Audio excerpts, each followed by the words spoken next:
Well, hello, and welcome back. I'm AJ O'Neill, and this is my Morning Shower Thoughts channel, Health, Wealth, Commitment, where I teach you how to win at life from the bias of my own experience.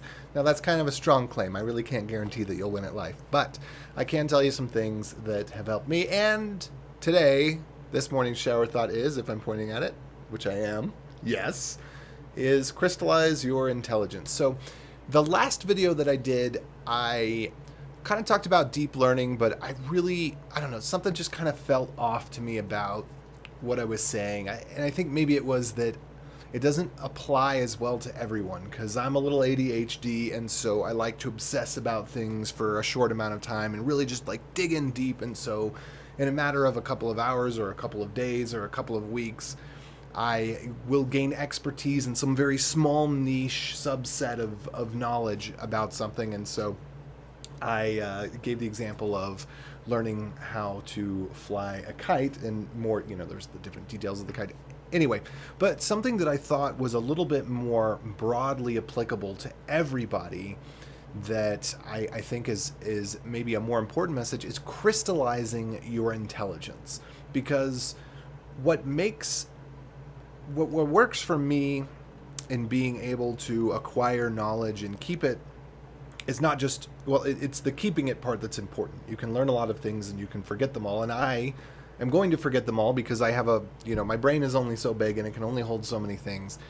And so what I do is I keep a blog, and it used to be just a technical blog, but recently I've made it more of a blog of just stuff that I learn in general. So when I learn something, I write about it. So I'm very much into little science toys, and I don't even know if that's the right term, but for example, I recently got some gallium, which is a metal like mercury, so it can be liquid at room temperature, but it's not toxic like mercury, and I wanted to make sure that it wasn't toxic, and so I actually did some research, and then I wrote this article that was about the things that I found, like what are the dangers of gallium, because there's dangers with everything. There's dangers with oxygen.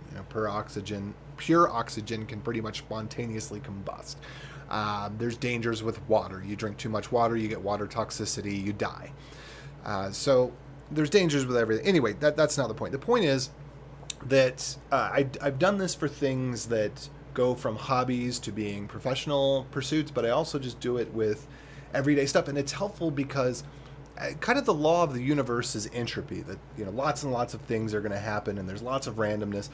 But another law of the universe that I don't know the name for is anything that happens once is infinitely more likely to happen again. So if something has never happened, we don't know what the likelihood of it ever happening is. But if anything has ever happened once, the likelihood that it's going to happen again is almost 1, meaning it's almost certain that it will happen again. So for example, what's some stuff? Okay, so a few years ago, I put some heat shields, basically it's film that you put in your window to reflect the sun. And so I did a little bit of research, and I figured out what seemed to be the best thing or the right thing, and I got it. Well, then I needed to do the same thing again a few years later here, where there's some windows that are sun facing, that there's just way too much heat coming in, and I had to do that research again to figure out what was the right solution, because I was thinking of different things. I was thinking of using it was kind of a different situation because it did a different setup, and I actually do want to block most of light most of the time from this window right here. But the point being is that I had to go do that research again. If I had written it down, then even just the way that I search, like the terms that I use to search are the same terms that I use to write. Like I communicate with myself, I guess, fairly well. I'm going to use the same language in either direction, whether I'm asking a question or giving an answer, assuming that I know a little bit about it. Anyway, so I finally just went through the different options that there were and came up with, okay, here's the things that I need to know. And I'm going to have to do this again in the future. I'm going to live in another place. I'm going to have to reconsider, do I want to put in the foil? Do I want to put in the film? What is it? Because I was thinking about the foil this time because, like I said, I kind of want to block it and then be able to take it down. So, like, I ended up using a whiteboard. That's what I ended up doing because the neighbors are using heat foil, like what I just showed. and it just looks tacky. Like, it's not as tacky as, say, the Reynolds wrap, not cling, the other stuff, the aluminum foil. That's, I don't know that's really aluminum, but whatever, that stuff.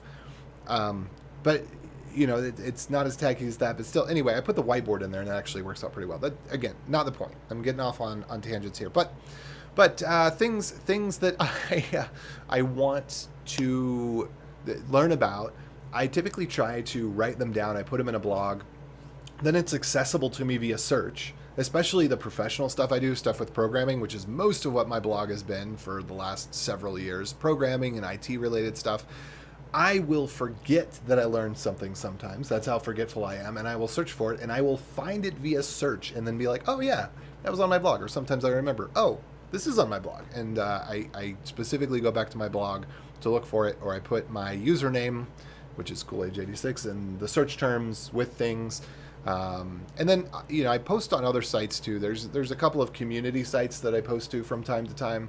And so I'll use the same username across different sites, and I will be able to put in my username and put in my question and see, if I know I answered this somewhere. But I try to get it on my blog now, because then I know where it is. Even if I'm going to answer it in the community forum, I'll try to put it on my blog or answer it on my blog and then repost back to the community forum with the answer or something like that. Anyway, this has been just really valuable in my life, both, particularly professionally, because, recently I've been saying, I had to do this with everything, not just the coding stuff. And I've created a separate blog that's a code-only blog, and I'll be moving a few of my articles over to that. But most of the stuff throughout my life, it's all been very technical. And this has led to job opportunities. It's led to networking opportunities. I've met people at conferences or at local meetups, and they say, "Oh wait, you seem your username seems familiar, or your name seems familiar, or your face seems familiar." And then we get talking. It's like, "Oh, you're the guy that wrote the blog on how to do this or whatever." And that's happened to me. It doesn't happen to me every day, but it's happened to me quite frequently, especially when I used to be more active in the community and used to blog a lot more when I was earlier on in my career, and I was just soaking up knowledge like a sponge and just writing down everything that I learned. And whether you are, I think whatever profession you are in, if you have these types of situations where you need to gather knowledge, it probably would work just as well for you. If you can't post it on a company blog, post it on a personal blog, things that you're learning. I think some people have this stigma against that, like, oh, it's company time, I can't write things. But who's it going to benefit? It's going to benefit the company and the other people in the company, because then you go and you share your blog with somebody else in the company, and it's like, oh yeah, you had this problem too, here's how I solved it. Now, obviously, you can't do that with all the proprietary information. It'd be nice if there were an internal company blog or something like that. Anyway, aside the point, the whole point was just crystallize your knowledge. And I guess I didn't explain what I mean by crystallize, but what I mean is knowledge is fluid, and then knowledge is crystallized. Like, you have some stuff, you have some thoughts, you have some research, you got a million tabs open in something. Crystallizing it is, okay, and this is another way I manage my OCD/ADHD. Not that I'm diagnosed. Well, I was diagnosed with ADHD, but I'm not diagnosed with OCD. But just using those terms really colloquially, is when I've got 100 tabs open, that kind of helps me to close them. I take half an hour, and I crystallize that research and that knowledge. I put it in for code stuff. I put it into demos or examples or whatever I need to do, and I make a list of resources. Unfortunately, with this one, I did not put in the resources because I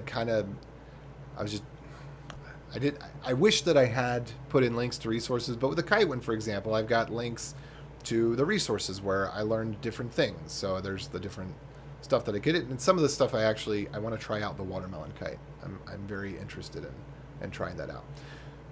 And then I use, in my particular case, it's not a big deal. I do use Amazon affiliate links. I joined the affiliate program years and years ago, and so now when I'm on Amazon, there's a toolbar that's up at the top. And so when I do blog posts, I do put affiliate links into stuff if it's stuff to purchase, but I don't really make much on that. It's somewhere in the realm of, like, I don't know, on a really great month when I've covered something that's is hugely popular for some reason. And that's been going a couple of months, maybe $30, but in general, it's probably more like $5, $10, to $10 per month. So I don't do it for that purpose, but it's just, well, while I'm putting things together, why not? Because then I've got a reference to it. And, oh, whoops, I was actually going to show the little toolbar. If you create, so if you create an Amazon Associates account, then you get this little get link thing, and then you can use that to post links to things when you are doing whatever. Anyway, so I really do think that that is valuable. The concept of whether it's in your personal life or your professional life, as you come across information that you're likely to need again, try to get it into a place where you have access to it. It might be a personal journal, it might be a blog, it might be the Notes app, but as you're learning things that you're likely to need to know how to do again around the house, or whatever it is, parenting tips, I don't know. Take the time to crystallize the information. Also, when you're thinking about things over and over again, crystallizing the information gives you a way to let go of it and feel settled. Because I tend to, I think this is the ADHD thing. I tend to obsess about things and think about them and really just want to learn and understand them. But then once I write things down, I can let it go. I don't have that information in my head anymore. It's not taking up space. And that works for a lot of things. That works for to-do lists. That is really helpful just in general. But anyway, I hope that is helpful. And I would love to hear your comments and your thoughts, especially if it's related to this idea of how do you crystallize intelligence? How do you help yourself to learn things that you're going to be coming back to, or how do you set yourself up for success in this realm of learning and documenting? So with that, I am going to leave you. You have a wonderful day. In fact, have the best morning ever, or day, or night, or wherever you are, whatever it is. Like and subscribe if you want to like